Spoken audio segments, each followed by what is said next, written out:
تاریخ مکۃ المکرمہ میں ہے سیدنا عمر فاروق رضی اللہ تعالیٰ عنہ ایمان لانے سے پہلے بالکل نوجوانی کی کیفیت تھی.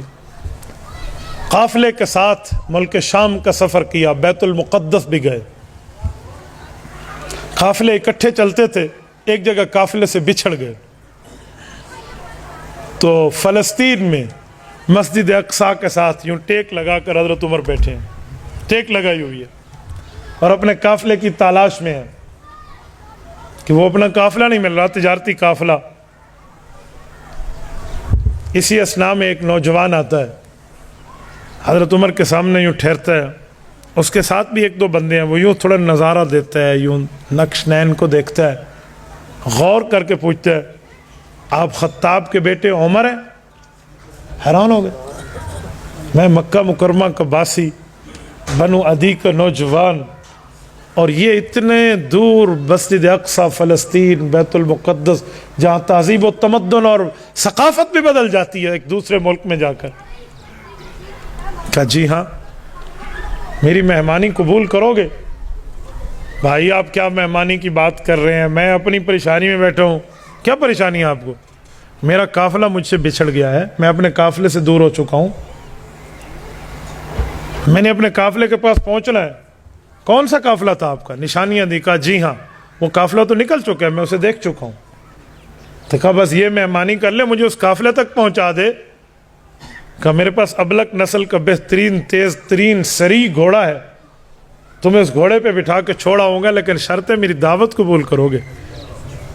ٹھیک ہے بھائی، اب تیری دعوت ہی قبول کرنی ہے تو ٹھیک، چلیں گا. چلو گھر پہنچے ہیں، دعوت ہو گئی ہے، کھانا کھلا لیا. اس کے بعد جو اس زمانے کی دستاویز لکھی جاتی تھی، جو اس زمانے کے اسٹیمپ پیپر ہوتے تھے، وہ اٹھا کے لایا. تو حضرت عمر فرماتے ہیں میں حیران ہوں، کیا کاغذ لے کر آئے؟ کہا یہاں ایک بات تو لکھ دو. کہا کیا لکھ دو؟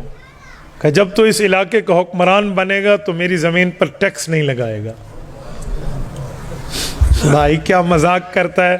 میں خطاب کا بیٹا اونٹ چراتا ہوں، کوئی اونٹ چرانے میں اونٹ رہ جائے تو ابو تھپڑ مارتے ہیں، تو نے کیسے اونٹ چرائے ہیں، تجھے اونٹ چرانے نہیں آتے، تو میرے ساتھ مذاق کر رہا ہے. بھائی وہ گھوڑا نکال اور مجھے اپنے قافلے میں چھوڑا. کہ مذاق ہے؟ اچھا مذاق میں لکھ دو. تھوڑے حیران ہوئے، کیا بات ہے، آپ کیا کہہ رہے ہیں، آپ نے کس جھنجال میں مجھے ڈال دیا؟ نہیں آپ لکھ دیں. اچھا یہ لو لکھ لو، جان تو چھڑانی ہے نا، لو. اس نے بڑے طریقے سے اسے بند کیا اور بڑے حفاظت سے رکھا. کہا چلیں. گھوڑا نکالا اور ابلک گھوڑے بٹھایا اور تیز ترین گھوڑا بھگاتے ہوئے ایک منزل پہ جا کے اس نشانی والے قافلے تک پہنچا دیا. تو حضرت عمر پہنچ گئے. بات آئی اور گئی ہو گئی. وقت گزرتا گیا گزرتا گیا گزرتا گیا. اعلان نبوت ہوا ہے. حضرت عمر دشمن رسول اول درجے کے شروع میں بنے ہیں. پھر سر لینے کے لیے سب نے انہیں بہادر بنایا، خود کو بزدل بنایا. ہم سے کچھ نہیں ہوتا، تجھ سے سب کچھ ہوتا ہے، تو جا. یعنی خود نو ہجڑا منے ہے نا سارے نے، تو ہی جا نا. ابو جہل اینڈ کمپنی نے ہم نہیں چل سکتے، آپ جاؤ. رب نے منوایا کہ تم میں ان جیسا کوئی نہیں ہے. تو یہ سر لینے گئے ہیں، اصل سر دے کر آئے ہیں. معاملہ کچھ اور ہے. ایمان لے آئے ہیں، معاملہ چل پڑا ہے، حتیٰ کہ ہجرت ہوئی ہے، مدینہ منورہ پہنچ آئے ہیں. بات حاشیہ ذہن سے بھی نکل چکی ہے. رسول اللہ دنیا سے رخصت ہوتے ہیں، حضرت ابو بکر امیر المؤمنین بنتے ہیں. حضرت ابو بکر کے بعد حضرت عمر امیر المؤمنین بنتے ہیں. 22 لاکھ مربع میل پہ اسلامی پرچم لہرا رہا ہے، لیکن بیت المقدس کا فتح ہونا بھی باقی ہے. بیت المقدس فوجیں پہنچی ہیں. جنگ کے بجائے وہاں کی پادریوں نے کہا کہ اگر لڑائی کے بجائے امن میں ہم ایک دوسرے کو کچھ سمجھا لیں. کہا جی بہت اچھا، ہم تو لڑائی سے پہلے کی بات سمجھنے اور سمجھانے کی بات کرتے ہیں. کہا جی ٹھیک ہے، پھر ہماری شرط ہے ہم بغیر کسی جنگ کے آپ کو چابیاں اس مسجد کے حوالے کریں گے اگر تمہارا حکمران وقت ہمارے پاس آ کر ہمارے سوالات کا جواب دے. کہا بہت زیادہ. کہا جی بالاسرار. کہا اچھا میں مدینہ منورہ لکھ کر بھیجتا ہوں. وقتی طور پہ جنگ بندی ہو گئی. وہاں کے کمانڈر ان چیف نے لکھ بھیجا ہے. حضرت عمر فاروق رضی اللہ عنہ کے پاس آئی ہے بات. حضرت عمر فاروق رضی اللہ عنہ یہاں سے تیار ہیں اور یہاں سے سفر پہ جانے کے لیے ساتھ اپنے غلام قلی اسلم ایک تابعی ہے نا زید ابن اسلم رضی اللہ، یہ ان کے بیٹے ہیں، اسلم حضرت عمر کے ساتھ ہے، اور یہ ایک سواری رکھی اور چل پڑے، اور طے شدہ بات تھی کہ اتنا میٹر اتنا کلومیٹر کا سفر میں نے کرنا ہے، آپ نے مہار پکڑنی ہے، پھر میں نے مہار پکڑنی ہے اور آپ نے سواری کرنی ہے۔ کیا سرونٹ اور کیا خادم! ایسے ہی معاملہ چلا حتیٰ کہ وہاں پہنچے۔ جب وہاں پہنچے تو وہ اتفاق یہ ہوا کہ حضرت عمر فاروق کی باری تھی مہار پکڑنے کی۔ غلام نے کہا حضرت اتھے تے مان لو نا، ادھر تو مان لینا، مجھے نیچے آنے دے، سامنے وہ لوگ ہوں گے، آپ اوپر آ جائیں۔ کہا انصاف انصاف ہوتا ہے، آپ اوپر بیٹھو۔ تو وہ پادری لب کے اوپر والے کی طرف، وہ غلام تھا، اس نے کہا امیر المؤمنین یہ ہے، انہوں نے کہا جی ایک نشانی پوری۔ یوں چلتا رہا معاملہ، پیوند گنے، سب کچھ ہوا۔ میں کچھ اور بتانا چاہ رہا ہوں، آخر میں بغیر جنگ کے چابیاں حوالے کر دی نا، فتح ہو گیا ہے، ساری نشانیاں پوری ہیں۔ حضرت عمر رضی اللہ تعالی عنہ اس جگہ بیٹھ کر سوچ رہے تھے یہاں پہلے بھی کئی بار آیا ہوں، اور اسی دیوار سے اتفاقاً ٹیک لگائی ہوئی ہے جہاں کے زمانے یہ واقعہ پیش آیا تھا۔ اب دیکھا تو ایک بوڑھا ہے، دو بندوں کے کندھوں کے سہارے پہ آ رہا ہے، اور آتے ہوئے حضرت عمر کے سامنے یوں ٹھہرتا ہے جیسے اس وقت ٹھہرا تھا۔ ابھی نظروں میں اندر دماغ میں بات چل رہی ہے کہ ایک دوسرے کو کہیں دیکھا ہے، ایک دوسرے سے کہیں جان پہچان، کوئی انٹروڈکشن، کوئی تعارف کچھ ہوا ہے، کوئی شناسائی ہے۔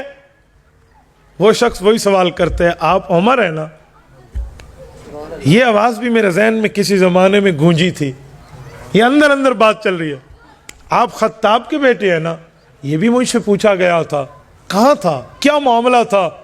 یہ جیسے لوڈنگ ہوتی ہے نا، یوں چل رہا ہے معاملہ، اوپننگ ہو رہی ہے، بات کھل رہی ہے۔ وہ شخص وہی دستاویز سامنے رکھ دیتا ہے جو اس زمانے کی تھی۔ اب تو معاملہ سامنے ہوا نا، تو حضرت عمر رضی اللہ عنہ نے اللہ اکبر کہا، اللہ تلک الایام نداولها بین الناس، لوگوں کے درمیان دن بدلتے رہتے۔ وہ معاملہ تو مذاق کا تھا، جان چھڑانی تھی، لکھ دو جان چھوٹی۔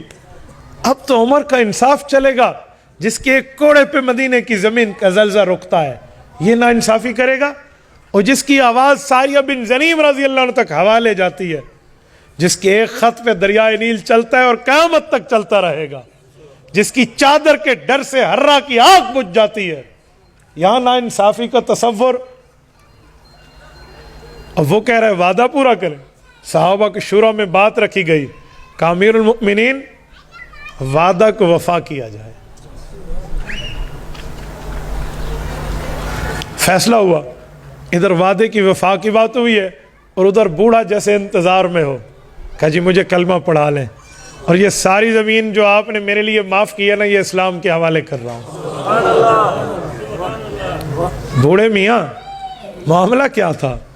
کیسے کہا تو نے؟ کیا معاملہ؟ اس نے کہا میں نے انجیل اور تورات کو پڑھا ہوا تھا، تورات و انجیل میں رب نے بتایا جو آخری نبی آئیں گے وہ ایسے ہوں گے اور ان کے ساتھی ایسے ایسے ہوں گے۔ تو وہاں سے پڑھ چکا، اچانک یہاں سے گزرا، اپنے کام پہ، جوانی کی زندگی تھی، آپ کو دیکھا تو حیران ہو گیا کہ جو شکلیں میں نے کتابوں میں پڑھی ہے وہ یہاں نظر آ رہی ہیں۔ تو وہ لکھوا لیا آپ سے، تو آج میں نے دیکھ لیا، آپ کا انصاف بھی دیکھ لیا۔ اسی لیے جو ہمارے پیغمبر ہم سے اپنی کتابوں میں وعدے کر گئے ہیں، آج اب ان پہ عمل پیرا ہو رہے ہیں۔ میرے دوستو، سیماہم فی وجوہہم من اثر السجود، ان صحابہ کے چہروں میں رب نے یوں ایمانی نشانیاں رکھی ہیں۔ تبارك الذي نزل الفرقان على عبده ليكون للعالمين نذيرا